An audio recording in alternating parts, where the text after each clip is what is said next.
2-1 Smash Mouth Sports. I'm your host, as always, Preston Bailey. Like and subscribe to this channel right now, or I'm going to punch you in the face, or worse, Cam is going to punch you in the face like he did his Uber driver tonight. For some reason, we're trying to start this show, and Tam, I don't even know what his name is, Cam angrily tweeted your Uber driver. Cam, you're the only person I know who gets in weird shouting matches and arguments with your Uber driver an hour after he drops you off. Was there anything you'd like to share, or are we going to go on to Cincinnati here? We can move on to Cincinnati. All right, well, let's get on to Cincinnati. I don't want to hear about how you punched your Uber driver in the face because you left a wad of cash or your money clip or whatever the heck happened there. But anyways, we're moving on to Cincinnati. I'll tell you what, I wish I could move on to Cincinnati because I'll tell you right now, in case you're wondering, you clicked on the right thing. We're talking about the LA Rams, who absolutely suck, and we're talking about the New York Jets, who suck every single week except for when they play the LA Rams. And in case you're wondering, Preston, by any chance, did you start the LA Rams defense in your fantasy league? Yes, I did. If for any reason you're wondering, did you also start Cam Akers as your rover, expecting another 20-point performance against the crappy Jets? Yes, I did. Yahoo, ESPN, NFL.com, Mary Mother of the Blind, every major network on planet Earth had the LA Rams as the #1 rated fantasy defense.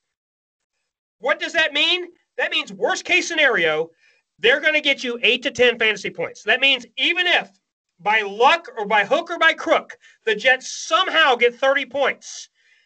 Worst case scenario, the Rams should have got 4 or 5 sacks on Sam Darnold. They should have gotten a minimum of 2 turnovers. They did none of those. In most standard scoring, they got 2 fantasy points, which is putrid, and Cam Akers was even worse. Cam, what are your thoughts on that? It's a shameful day to be a Los Angeles Rams fan, to say the least. The New York Jets were actively trying to tank. I stand by the fact that in their 2 games they nearly won earlier this year against the Patriots and Raiders, they gave those games away. You will never, especially the Raiders game, you'll never convince me otherwise. Well, I tell you what you need to convince me of right now is me not ending this show and booking a plane ticket right now to Los Angeles to burn down SoFi Stadium.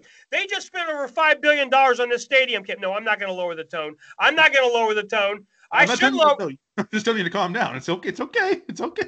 It's not okay because I'm telling you right now, I am beyond pissed, okay, that the LA Rams suck because they beat my Tampa Bay Buccaneers earlier, and I told everybody, hey, they have a great defense. It's okay. No need to panic, Tampa Bay. Well, it's time to panic because the New York Football Jets had a better game plan against the Rams than my Tampa Bay Buccaneers did, and I'm not joking. I'm so fired up. And your Patriots lost to the Rams too, right? Correct. And they got embarrassed. At least we made it competitive. My point is this. The Jets won this game 23-20, and I am not joking. It is going to take every bone in my body for me to not book a flight tonight and want to burn down that $5 billion SoFi. It's a SoFi Stadium. It's so fancy. Well, you know what? 2 minutes from the airport. It's so fancy. It's so fancy. It's so elite. Okay, the Rams are too busy drinking martinis, smoking cigars to figure out how to play football. Explain that to me, Cam. You're going to have to explain that to me. I really don't understand what the Rams were doing yesterday. It was a bad game from Jared Goff. It was a bad game plan from Sean McVay. The defense struggled. The offense struggled.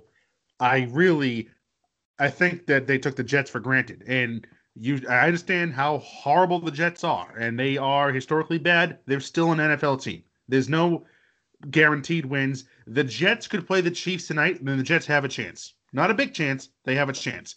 Any given Sunday, you need to be ready to go every game. Yeah, they have a chance if the edge rusher for the Jets comes off the edge and knocks out Patrick Mahomes out of the game. Okay, they have a chance. That's the only shot they have. Sam Darnold, who has been a dumpster fire his whole career, the guy that sees ghosts, okay? You're the LA Rams. You had the #1 rated defense with Aaron Donald, with Jalen Ramsey, with all these other guys. We did a video, Jalen Ramsey is like Deion Sanders, but better, okay? I'm ready to take that back after watching that, okay? I'm ready to lower Aaron Donald status after that, because I'm telling you right now, you're right. It is any given Sunday. That is true. I'm out.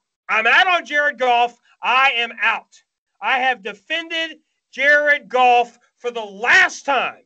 Okay? I've defended Jared Goff for the last time. He is soft. He is Carson Wentz 2.0. I'm out on Jared Goff. Him and Carson Wentz can both just go away in SoFi Stadium, because I can't float on a boat to the Cayman Islands. I can't. I'm telling you right now, I'm ready to smash this microphone, and I'm ready to burn this laptop, burn this computer, burn this stadium to the ground. I am angry with the fire of 1,000 suns at the Rams, because they cost me my chance in the playoffs. And yes, you're looking at the guy that beat me. Cam Vieira beat my team. He could not be happier. He's in the Super Bowl playoffs instead of me. In case you're wondering, I was the number 1 seed. In case you're wondering, I dominated all year long. I whipped everybody. And then Sneaky Cam comes in like a Trojan horse, gives me the knife in the back, and beats me by 5 points because my LA Rams team sucked. Russell Wilson, who's been great for me all year, he sucked. And also, Cam Akers had an 18-yard touchdown returned for offensive holding. That one play would have done it. That one play would have got me there, and I have great matchups. I don't know what happened. I had a 13-point lead going into Sunday.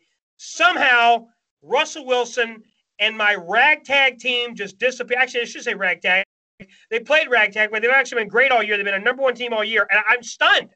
I'm stunned that the Rams defense and the whole Rams team played like an absolute dumpster fire. Like and subscribe if you think they're a dumpster fire. Like and subscribe if you don't think they're a dumpster fire. But I'm going to give you the quick numbers here. 22 for 34, 209 yards, 2 TDs, 1 interception, sacked 3 times. I'm talking about Jared Goff. An 18 QBR against the pathetic Jets, who have tanked all year long. And you're thinking to yourself, hey, maybe the Jets ran the ball. No! Frank Gore had 23 carries for 59 yards at 2.6 yards per clip. Old man Frank Gore. Old man Withers. Yesterday was throwback day in the NFL. Frank Gore, Dez Bryant, Antonio Brown, and Larry Fitzgerald all scored touchdowns. That was a throwback day.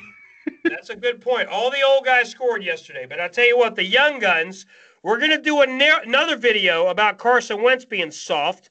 But I'm done with Jared Goff. I defended Jared Goff to you, to others. I say, guys, he's top overall pick. He's led his team to the Super Bowl. He's a 30-touchdown, 4,000-yard quarterback. I'm over him. I'm over it. This guy doesn't know where the sun rises, where it sets. This guy is the dumbest quarterback I've ever seen. Jared Goff is dumb as a box of rocks. Absolutely dumb. I agree with you. I mean, you see it many times. Watch the Rams play. And when the Rams get to the line of scrimmage, watch Goff. He will literally stare blankly at the defensive line as Sean McVay is in his ear telling him where the Mike linebacker is, what the safeties are doing, whether to look for cover 2, whether to look for man-to-man. McVay is literally in his ear every snap telling him everything that's happening. You're right.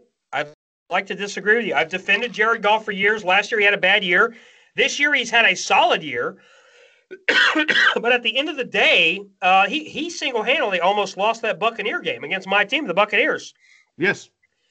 Because if you watch, all they do is quick strikes, screens, bubble screens, more bubble screens, and then more bubble screens. That's all they do. All they do is wide receiver screens, bubble screens. They don't run any real routes. It's all screen passes to Cooper Kupp and Robert Woods. That's it. Correct. And they hope their running backs with Cam Akers and Henderson and all their guys rush for 140, 150 yards, and they manage the game and they win 23-20. That's what they hope. They lost 23-20 to the Jets. By the way, if I'm a Jets fan, it's taken every bone in my body to not want to beat the living tar out of Adam Gase. Here you lost games earlier you supposedly were trying to win against the Patriots and against the Raiders. You're now 0-13. Trevor Lawrence is right there. Trevor Lawrence is he is there. He's there. Everybody's making videos about it. In fact, the video we did 3 weeks ago where I said Trevor Lawrence is going to be a Jacksonville Jaguar, everybody was telling me, Preston, you know the Jets are not going to win. You know the Jets are not going to win. And what happens? They won. They won. But they lost. Max Kellerman of ESPN said this morning, the Jets are so pathetic they can't even lose properly. He's right. I normally don't agree with Max, but he is 100% right. He's 150% right. Like and subscribe to the channel because I could go on for 15 hours and I'm going to have to contain myself because this is an outrage. See you.